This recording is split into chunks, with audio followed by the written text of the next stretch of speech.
Not anywhere, nor at their own seeming convenience, do they stop and spawn. A God-given instinct drives them on, and unerringly do they obey. If the salmon deposited their eggs at random on the bottom of the riverbeds where the riverbeds would freeze, the eggs would be destroyed. Ice crystals would pierce them like so many little pins. With the cunning of God-given instinct, they drive onward until they reach a spot such as this, where bubbling springs come up out of the mud and gravel. Instinct has taught them that water coming directly from a spring does not freeze in winter, and here the eggs will be safe. When the eggs are finally laid and cared for, the salmon swim a little distance from the nest and fan the water with their tail fins, causing a layer of mud to settle and completely hide the eggs from sight, thus securing them from enemies and serving as an incubator until they hatch out the following spring. Many never live to complete this inspiring work nature has given them. The battle upstream is too much. They die on the way. The last act of this great tragedy is when the spawned out salmon lie on the riverbank, dying that their species might live.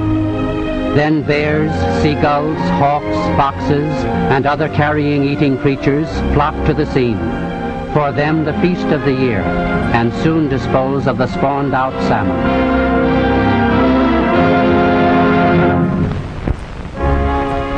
Seward thought he had bought a land of gold. He had. But it was really these silver millions that made Alaska so valuable to America and the world. Each year, from February to May, hundreds of men leave Pacific Coast ports and soon spread out on the coastlines of Alaska, busily preparing for the salmon run that is to come. For it is during these great runs the salmon are caught by the fishermen. As soon as melting snow and ice permit, salmon traps such as this one are driven at strategic points, at points where the salmon have been most bountiful in previous years.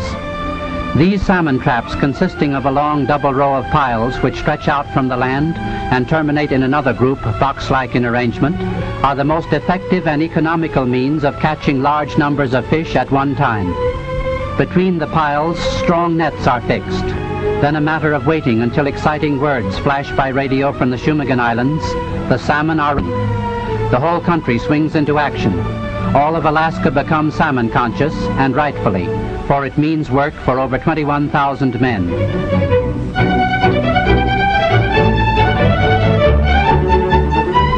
Fast tenders are dispatched from the canneries to the traps, which become filled suddenly with wriggling silver flashes by the thousand as if by magic. There is nothing to keep these fish from swimming out once they are caught. Only the instinct never to turn back keeps thousands of salmon in the traps. Once the salmon have started to run, the canneries must operate at a terrific pace, 24 hours a day. The fish traps must be emptied of their flashing finny hordes at least once a day to make way for more trapped thousands.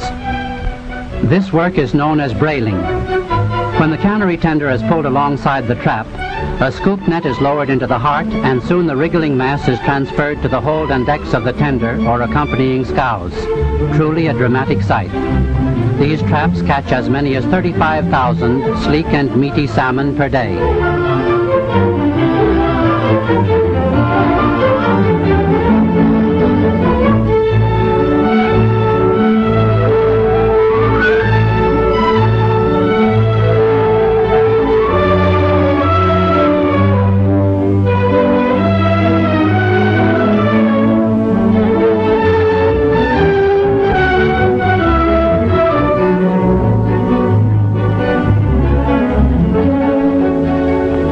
This trap fishing, of course, is only one of the methods used to catch the millions of salmon. Other fishermen in small, fast seine boats armed with nets sweep the seas where the salmon are known to be moving. The salmon run is short, lasting from the middle of May until the middle of August, and every means is taken to catch as many fish as possible. From the time the salmon are caught to the time when they are canned and cooked, only 24 hours is allowed by law. Many of the salmon canneries allow only 12 hours for these operations to ensure the freshness and quality of their packs. Some salmon traps are as many as 80 miles away from the home cannery. Hence it is a steady race for the captains of the speedy trap tenders and seine boats which transport the fish. Truly there are no more courageous skippers to be found elsewhere on the seven seas. Day and night, at top speed, they plunge through blinding fogs, through storm, sleet and rain, along coastlines which abound with treacherous rocks, reefs, and conditions more unfavorable to safe navigation than in any other place the world over. Imagine yourself for the moment here on the tender Trojan, approaching a typical Aleutian cannery at False Pass on Unimak Island.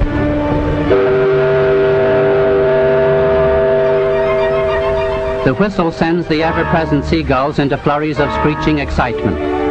For them it is a dinner bell announcing the approach of a square meal. All during the season they flock to the canneries and wait for the cleanings of the fish on which they feed.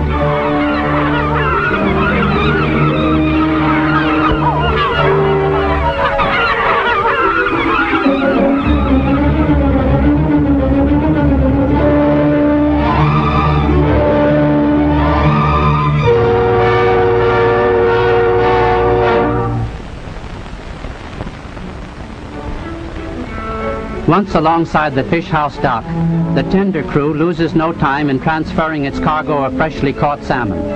For as soon as one tender is unloaded, there is another to take its place. A seine boat fresh from the open seas, or an independent fisherman with his catch. No human hands touch the fish. A mechanical elevator moves them rapidly into the sorting bins in the fish house.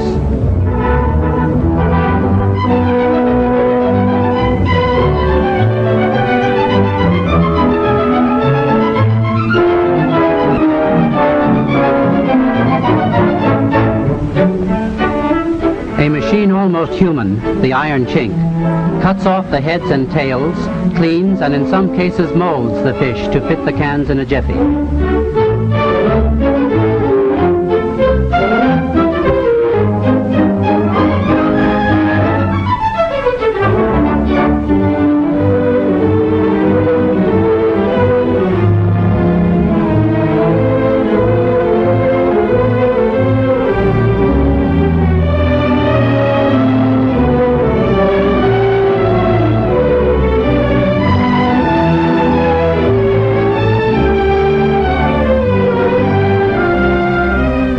From the fish house, the salmon travel in pure, clear spring water to the canning house.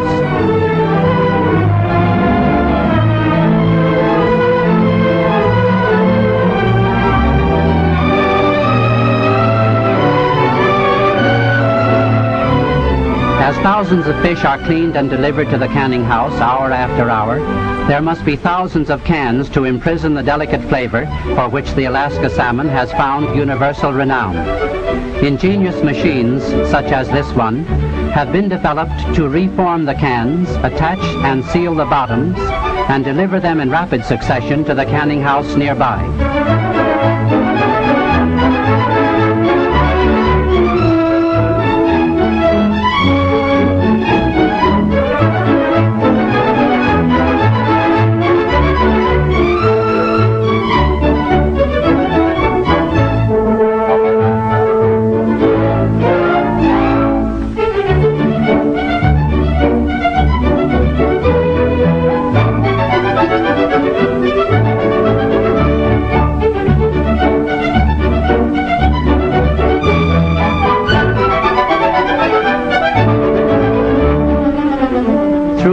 During which the salmon industry was growing in Alaska, can manufacturers found it advantageous to ship partially formed cans to the fisheries. For a time, the cans were made entirely by hand at the canneries, fashioned from sheets of tin, but this method is now little used. Finally, the idea of shipping partly manufactured cans was evolved by the can manufacturers. Millions of these are now shipped to Alaska, where they are completed at the canneries.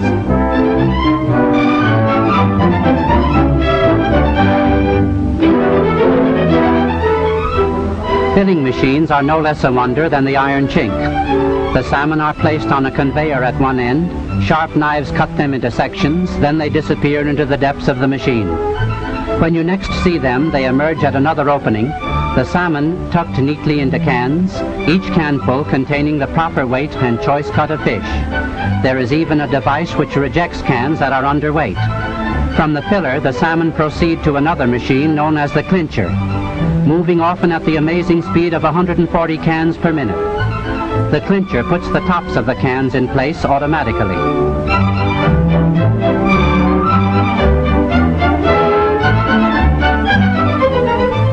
Next along the route of travel is the vacuum sealing machine.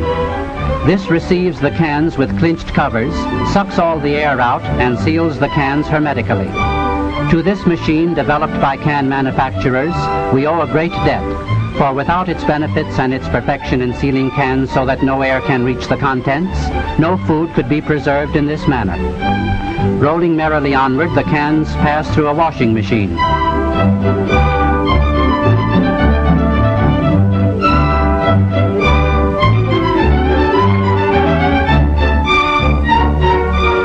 Then nimble rackers scoop them up and place them on the cooking trays.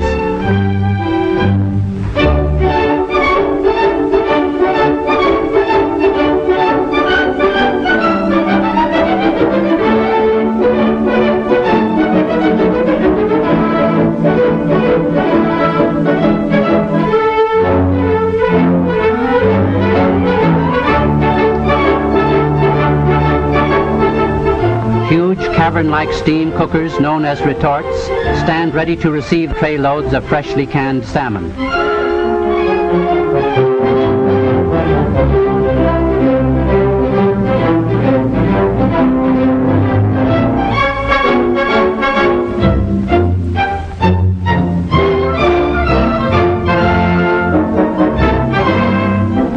For an hour and a half, the salmon cook under heavy steam pressure, simmering in their own juice until done to a queen's taste.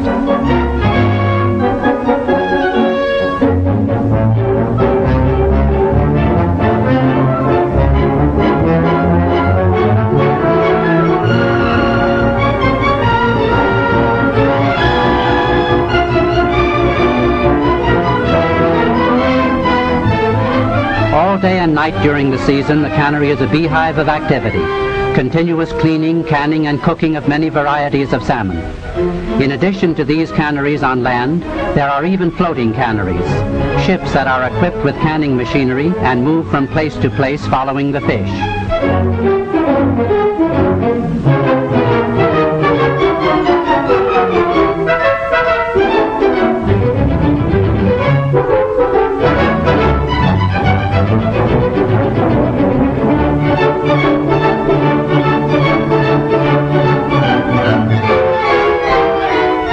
Constant inspection eliminates the slightest leak in any can. Cans properly sealed contain no air, and this ensures the continued freshness and purity of the salmon. Usually in 12 short hours, salmon fresh from the sea are sealed fresh in the can and set out to cool.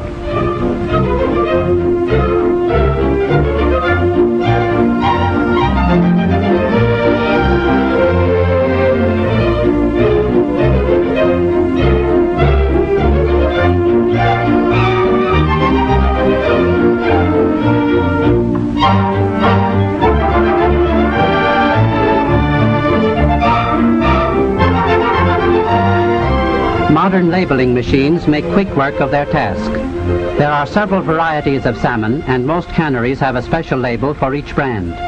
You may wonder how the labelers can distinguish the various varieties which are canned each day and set out to cool thousands tier upon tier. The answer is simple.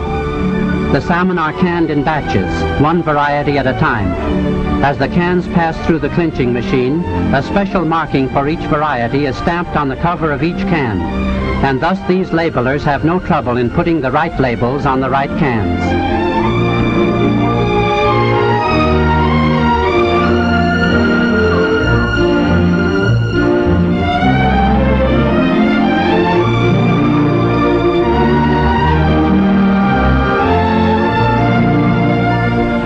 Labeled and boxed, the salmon are now ready for shipment to the markets of the world.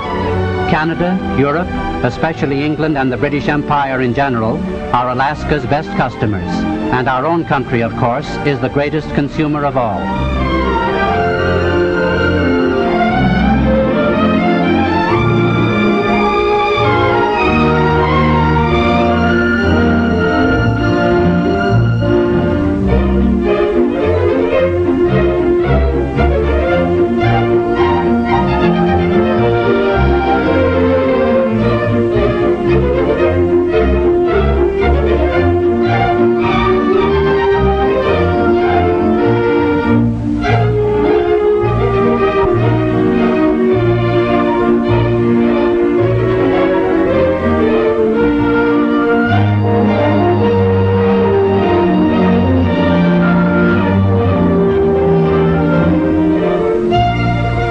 I still find many people who think that Alaska was a useless acquisition. I can merely adduce a few simple facts in answer. Each year, the original purchase price of Alaska has come out of the great 590,000 square miles of territory in its gold output alone. The furs of Alaska have yielded millions. Farming and dairying are now succeeding in the Matanuska Valley. There are almost inexhaustible deposits of coal, oil, sulfur, iron, copper, and other metals and minerals worth millions. Its forests would supply the world indefinitely with pulp. But even if Alaska had none of these tremendous resources and supplies of raw materials, it would have been worth its price merely for the wealth of its adjacent waters. For the salmon industry grosses each year, in canned salmon alone, several times the original purchase price of the whole territory. Truly, Seward signed for a bargain. Not Seward's folly, but Seward's far-sighted wisdom.